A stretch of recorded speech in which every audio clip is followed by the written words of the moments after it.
sa sanlinga ang karaming mga tao. At ang dating lumang bukid ngayon sementeryo. Toto'y kumilos ka, balik na rin ang tatsulok. Tulad ng dukha na ilagay mo, doktor. Hindi pula't dilaw, tunay na magkalaban. Ang kulay at tatak ay di siyang dahilan. Hanggat marami ang lugmok sa kahirapan, at ang hustisya ay para lang sa mayaman. Habang may tatsulok at sila ang nasakop, di matatapos itong gulo.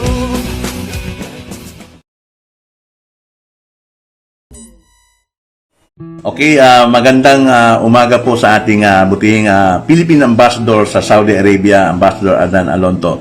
Sir, good morning po sa inyo, sir. Magandang umaga sa iyo po. Magandang umaga dyan. Nasaan ka ba? Nasa Jeddah ka ba? Nasa Jeddah ako ngayon, nasa Jeddah. Lockdown din, isang buwan na. Magandang umaga sa ating mga kababayan dyan sa Jeddah. From Riyadh to Jeddah, magandang umaga sa lahat. Yes, okay. So sir, bali ang atin pong munting pag-uusapan ngayon ay may kinalaman po sa buhay nating mga OFWs, mga Pilipino na narito sa Saudi Arabia, sir. So, tatanungin ko po, sir, kayo, sir, ng yung mga tinatanong po ng ating mga madalas tanungin ng mga kababayan natin para magbigay sa kanila ng kalinawan kung ano po ba talaga itong mga kumakalat. So, question number 1, Amba, meron po kung maraming natatanggap na mga messages mula sa ating mga kababayan sa Saudi Arabia na nagtatanong kung totoo raw ba na pag daw tumaas ang bilang ng mga na-infect ng COVID, ay pauuwin daw lahat po ng Pilipino. Can you give shed light on this, sir? Yes, tayo po unang-una, tayo po closely in touch with our counterparts, particularly sa Ministry of Foreign Affairs. Tayo po may contact din sa Ministry of Interior, no? Okay. At yung mga iba-ibang ahensya nila. And sa aking kaalaman, wala pong ganung polisiya ang Saudi Arabian authorities, no? Alam niyo po, that's why siguro kailangan pakaisipan din natin mga kababayan, ano? Alam niyo, ang Saudi Arabia, bagamat meron silang pinatutupad na policy on Southeization, ito po yung polisiya na as much as possible gusto nilang i-include yung kanilang mga citizens, no? But it is a continuing reality na ang Saudi Arabia po ay wala pa doon sa tamang sitwasyon na kung saan pwede nang palitan yung ng kanilang mga citizen, yung mga critical positions at saka industries ng kanilang bayan, no? In short, kailangan pa nila ng expat work. So, alam din nila na itong crisis na ito ay matatapos din, no? In this Spanish influenza pandemic, it took 3 years, from 1918 to 1920. And so, and yet, nabuhay yung mga tao, no? Nakabangon isang naapektuhan sa ang kanilang ekonomiya. The Saudi Arabian government knows that their economy is affected. Sino ba naman ang hindi, no? Even the big countries, kahit Pilipinas, nag-affect tayo, kapitado tayo. Pero alam nila na ang bansang ito ay hindi uunlad pa kung wala yung expat work.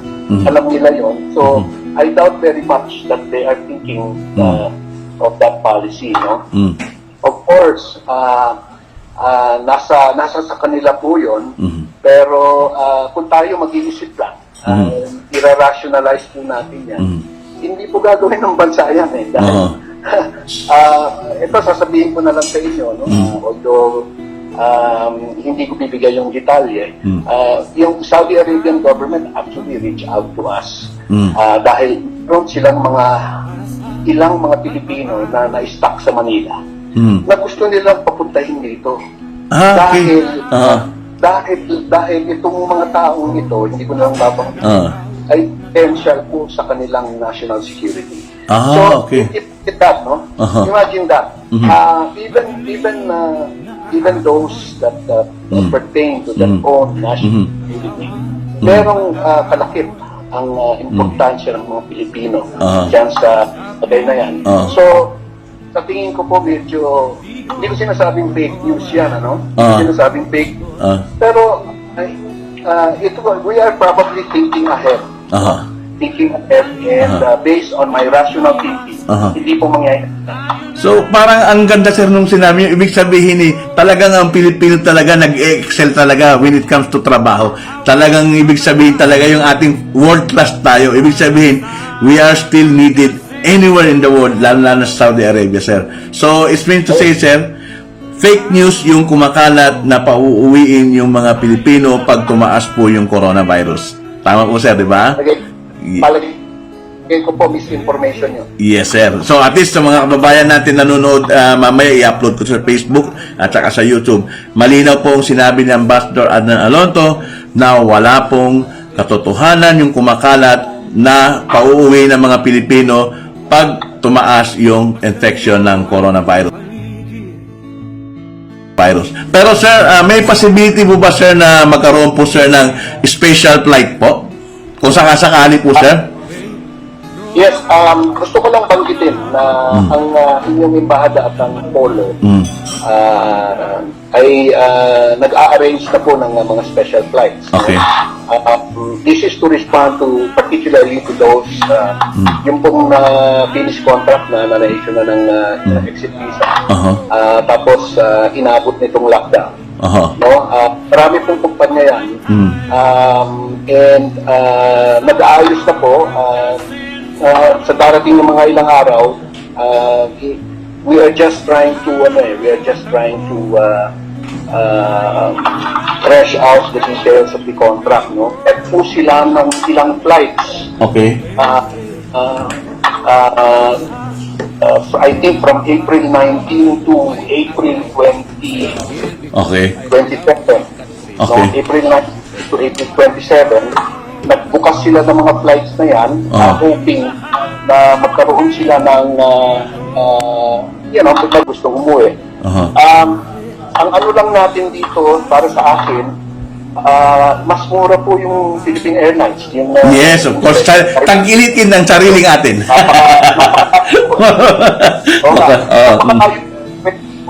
That's why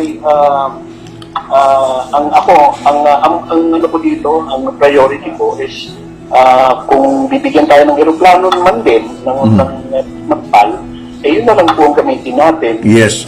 May isa pa pong ano doon, advantage dahil siyempre yung po yung sariling ating flag carrier natin yan, mas madali po yung koordinasyon pagdating dun sa yung palitan ng impormasyon kung sino-sino yung mga pasahero dahil gusto ko lang banggitin din na meron din po tayong pinaputupad na quarantine requirements. Okay. Doon po sa uwi.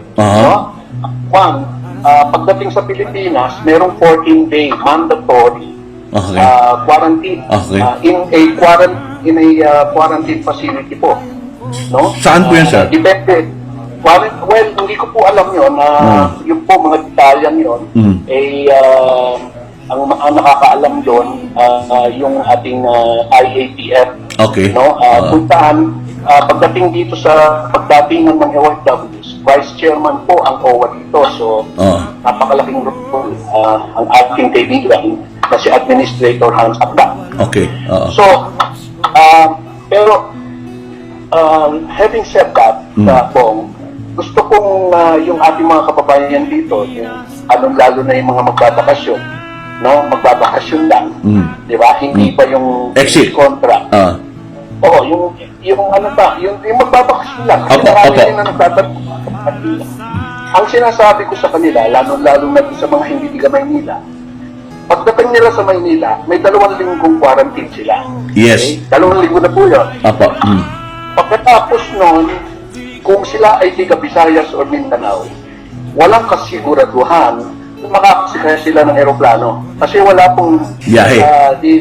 ang lockdown po sa Pilipinas, lalo na sa Luzon, patuloy pa. So Yes, wala sir. pa pong flights. Yes, sir. So ang mangyayari dyan, matitenga sila sa Metro Manila. Ang hirap pa nga dyan, kung meron silang mga konting kamag-anak dyan, itong mga kamag-anak na to, siguraduhin ko na Bakit papayagan? Kapin sila. Oo, naman, natakot din yung mga yun dahil galing sa ibang bansa. Opo. Opo. So, meron nag-reach out sa ating mga estudyante. So, ang unang tanong ko sa estudyante, bakit ka uuwi? Bakasyon po. Okay, thanks ka. Tigamin po. Okay. Sige, bakasyon ka. Pero pagdating mo sa Maynila, meron kang 2 linggo doon sa Tuan. Gagastos ka pa ron. Tapos noon, wala kang flight papuntang Mindanao. Yes. Okay. Now, ito ka bang kamag-anak doon sa Maynila? Wala po. Huwag ka na umano kasi mahihirapan ka. Baka ikaw naman ay maging distress pa doon. Opo. Tama, sir. Tama. Opo. Una lang, nandiyan ka, scholar ito, no? Tinatawag ko scholar. Opo. Nandiyan ka sa dormitory mo, may pagkain ka 20 hours a day. You are safe. Anong tawag ito? Your normal yung life dyan. You're not in immediate danger of being infected with COVID-19. Kuha ko sa iyo, maghintay ka na lang, di ba? Yes, sir. Tama, sir. Anong pwedeng kaya pagdating dun sa mga end of contract na, yung talagang may exit na, yun na talagang pwedeng, yun talaga siguro ang in-encourage ko, umuwi na. Yes. Umuwi na sa Tama. kanilang pamilya. Oo, tama. Pero yung sir. magpapakasyon lang, alam niyo, may possibility pang you can lose your job. Paano kung hindi magbukas yung flights, yung regular flights, hindi ka makabalik dito at kailangan ka ng wala, hindi na dyan. Baka i-terminate ka pa. O Yes, sir. ka. Tama po, Amba. Tama po. Bali, so uulitin ko lang, sir, para doon sa clear lang tayo na magkakaroon po ng special flights at ina-arrange na po ninyo.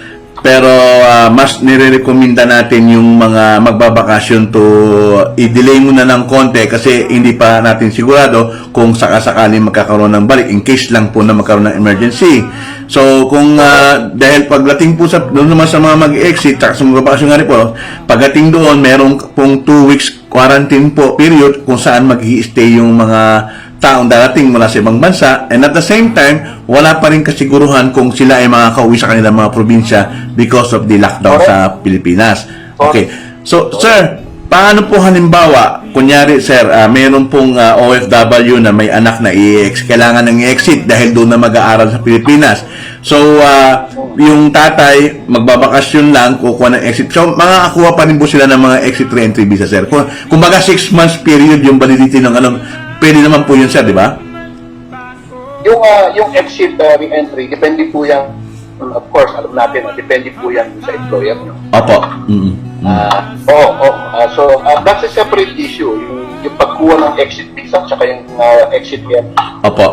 Nasa employer po yan. Opo. Yung flights po, yun yung pinakano natin, and that's why I mentioned, ang Saudi have opened flights to Manila.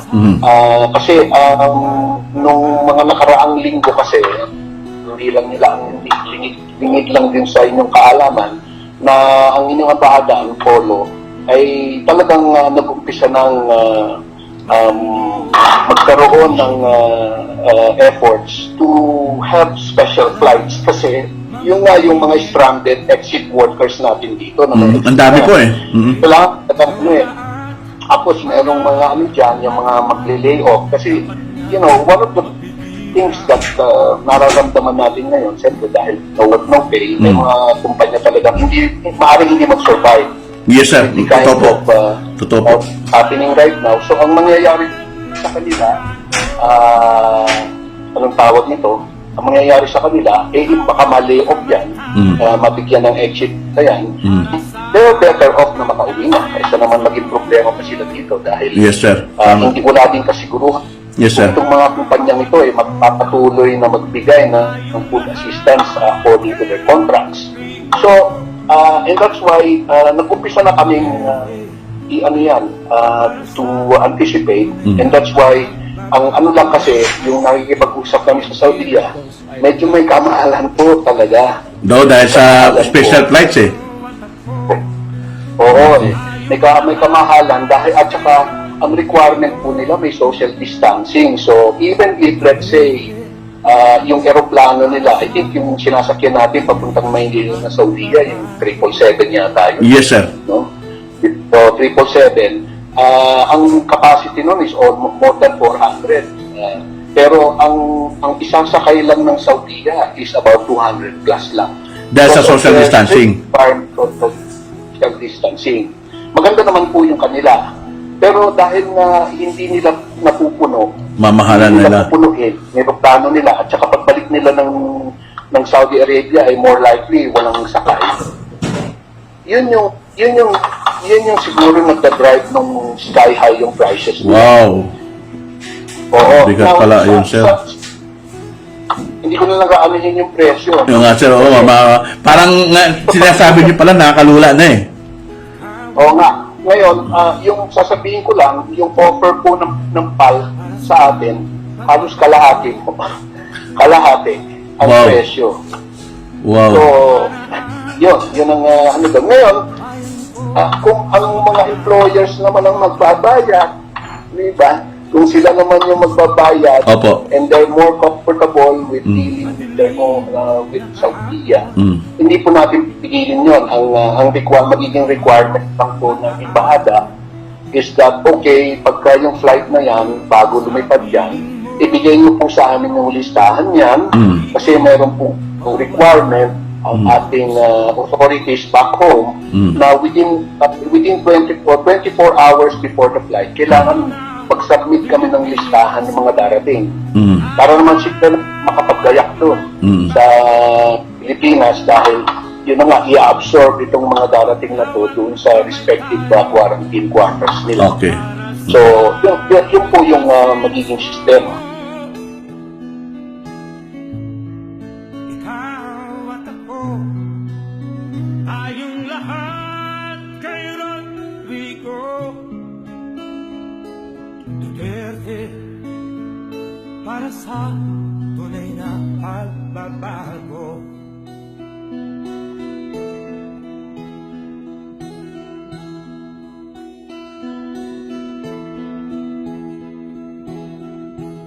Masdan mo ang paligid, alamak mga krimen, rape, droga at mga nakawan, dapat nga mapigilan.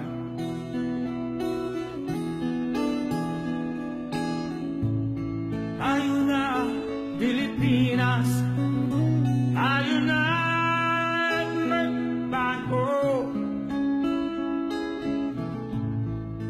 Hawat kamay tayo para sa pag-asenso. Ikaw at ako, tayong lahat kay Rodrigo